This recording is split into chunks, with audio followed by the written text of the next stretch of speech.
Let us look at the new thephantom.com website. It is great to see the owners, King Features, put some focus and attention on the Phantom. Is this website the finished product? No. Could it be improved? Yes. I personally, up front, do not like the black look and feel of the website. It does match the style guide, which you can see with the logo, which a lot of international brands are using, especially the US ones.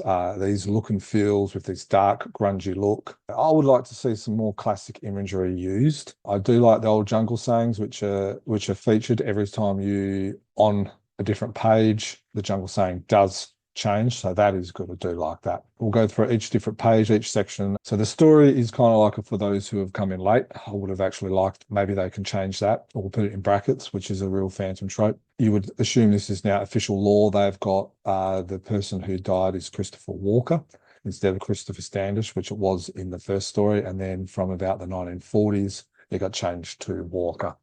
I can understand that decision and it does make sense. This little bit here, which I thought was actually quite interesting, where they've got only 2 of 21 Phantoms have lived long enough to see 50. I must admit, I'm not sure who those 2 Phantoms are. I'll be interested if that's been actually mentioned in a story. If you do remember that, please let us know. The rest is good. You've then got the characters. It's a great detailed for the 21st Phantom. I like the alter egos, and then I like how you've got Mr. Walker, which has got the old jungle saying here. Now, personally, I'm not a fan of John X. I don't like John X as a person. I don't like what Tony DePaul has done with that. Interesting with Kit here, you've got, this is something that I thought was quite interesting, is he's generally assumed to be the 22nd Phantom in waiting. I think read into that as you will. I do like how they've actually got the character of Kit and Heloise being different, where you've got Heloise is a bit more intense and temperamental than a brother, where Kit is very loyal and good-hearted. So I think that's good, and I think that's something that's been missed in prior stories. One of the things I don't like about what they've done with Guran is this bit here. Guran accompanied him and was the first of the band to learn to read and write English. I think that just reads, don't like that sentence. And I'm not even sure if that's correct. If I was in charge of King Features, I would have that removed. Has it actually been mentioned in a story? I don't think it has. There's a little error on Dr. Lamar de Loaga. I love how they've included it. I would like to maybe see some more characters. Got Locker, which is good. And then they've got his father, Mora, runs a Bengala orphanage, where if you actually look at the story, this is Daily Story 105. Stories has been mentioned as a judo and also as boxing, and then it's his brother, Father Mora.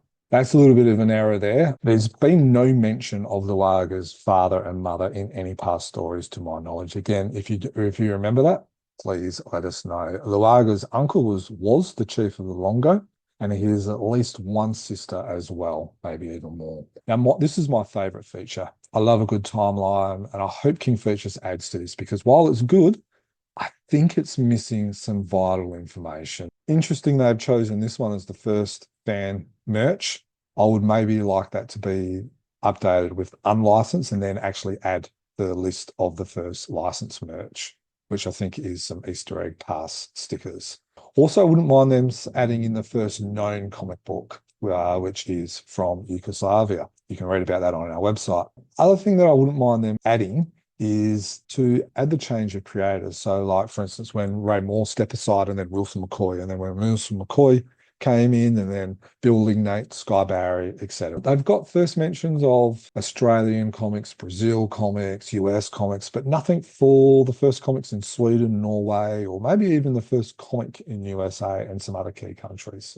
Other key mentions that are not included is the wedding, or when the twins are born, or other key story developments like Bengala becoming independent, President Luaga going into office, other key merchandise. So like, for instance, they've got the Phantom game in 2024.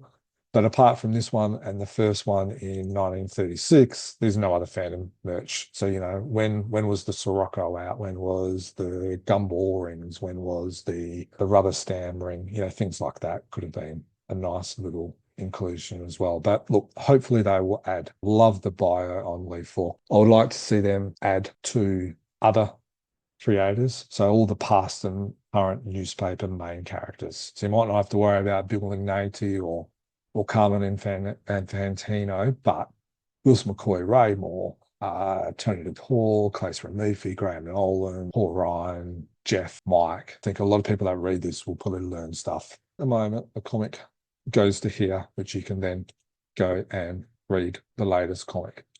One of the things that I would love to be able to see them do, and the thing that I have probably the biggest concern with this website, I would love them in their archive, so that in them listing the old stories, whether they do it on this website or whether they do it on this one, instead of listing by date, they actually list it by the story. Have a list of all the daily stories, all the Sunday stories, whether it's in their archive or not, and you can click on it and then you can start reading it from beginning to end. If I click on some random date like this, I'm going to go from that story, where a lot of people don't know exactly when a certain story starts or ends. So I think that will be a great addition.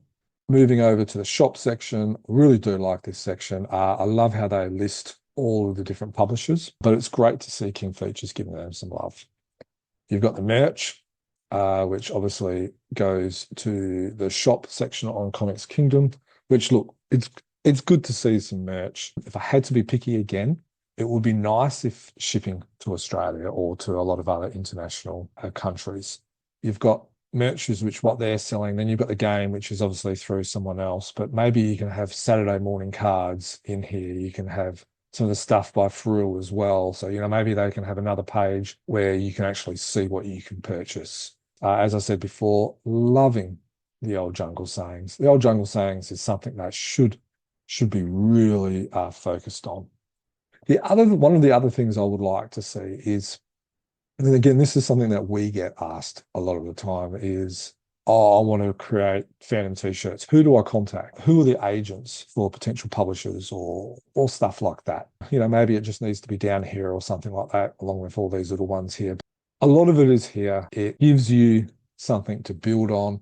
There's a presence. I would like to see a few little changes, a few improvements, some focus on some aspects. But look, great start, King Features. Would love to see what else you've got in store. Hopefully this might give you some food for thought. Fans, if there's anything else out there that you would like to see, let us know. And make sure you stay on chroniclechamber.com or on our various other platforms. Have a great day. Happy fansming.